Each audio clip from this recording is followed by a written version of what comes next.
বাংলাদেশ ক্রিকেটের সাকিব আল হাসানের পরে যাকে ভাবা হয় দ্বিতীয় সাকিব আল হাসান, সেটি হচ্ছে আমাদের Mehedi Hasan Miraz. Number one allrounder যদি আপনার সাকিব আল হাসানকে বলেন, তাহলে দ্বিতীয় নাম্বারে মেহেদী হাসান মিরাজকে রাখতে হবে।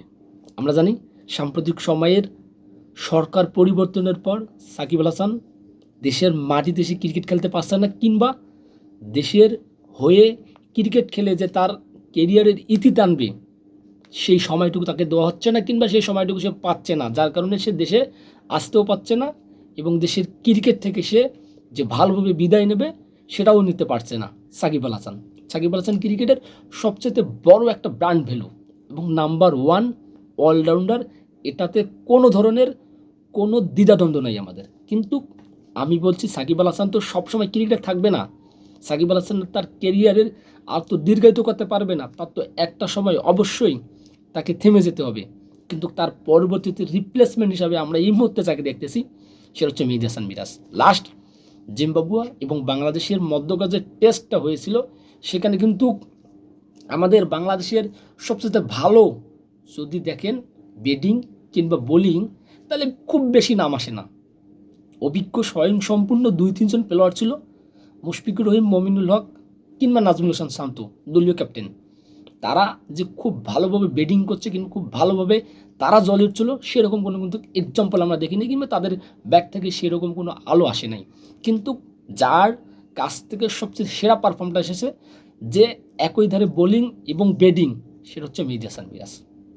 প্রথম টেস্ট বাংলাদেশ সিলেটের মাটিতে জিম্বাবুয়ের সাথে একটা লজ্জাজনক পরাজয় বরণ করে, এবং সেই টেস্টটিতে যদি আপনি 2 ইনিংসের কথা বলেন, এই মেহেদী হাসান মিরাজ ছেলেটি 2 ইনিংসে 5 করে উইকেট তুলে নেয়। ভালো একটা বোলিং করেছিল মেহেদী হাসান মিরাজ। এবং সেকেন্ড টেস্ট চট্টগ্রামের মাটিতে, সেই ইনিংসটার কথা যদি আপনাদেরকে বলি, ফার্স্ট ইনিংসে ব্যাট করছিল জিম্বাবুয়া। সেই জিম্বাবুয়াকে ফার্স্ট ইনিংসে আটকে দেয় তাইজুল ইসলাম, সে 6টা উইকেট পায় সম্ভবত। দারুণ কার্যকরী গুরুত্বপূর্ণ বলটা করছিল কিন্তু তাইজুল ইসলাম। তারপর তারা 227-28 রানে তাদের ফার্স্ট ইনিংস তারা অল আউট হয়ে যায়। সেকেন্ড টেস্টের ফার্স্ট ইনিংস বাংলাদেশ ব্যাট করে, তারপরে বাংলাদেশ 444 রানের বিশাল একটা স্কোর দাঁড় করে দেয় এগেইনস্ট জিম্বাবুয়ের বিপক্ষে। এবং সেই ইনিংসটিতে দারুণ কিন্তু একটা ব্যাটিং করছে মেহেদী হাসান মিরাজ। এক হাতে তিনি ব্যাটিং করে 101 রান, এবং সেকেন্ড ইনিংসে জিম্বাবুয়ের বোলিং করে 5 উইকেট। দুইটাই মিলে আপনাকে বলতে হবে সবচাইতে সেরা কার্যকরী ম্যান অফ দ্য ম্যাচ যে হয়েছে মেহেদী হাসান মিরাজ, এবং ম্যান অফ দ্য সিরিজ যে হয়েছে মেহেদী হাসান মিরাজ, তার অনন্য কীর্তি হচ্ছে বোলিং এবং ব্যাটিং। সে মেহেদী হাসান মিরাজ নামে 7 কি 8তম ব্যাটিংয়ে, এবং সে সেখান থেকে দলকে যতদূর সম্ভব লিড এনে দেওয়ার একটা কাজ করেছিল সেই চট্টগ্রাম মাটিতে, এবং সে তার গুরুত্বপূর্ণ একটা যে রোল আছে সেটা প্লে করছিল, এবং ব্যাট হাতে বাংলাদেশকে এনে দিয়েছিল একটা শতক।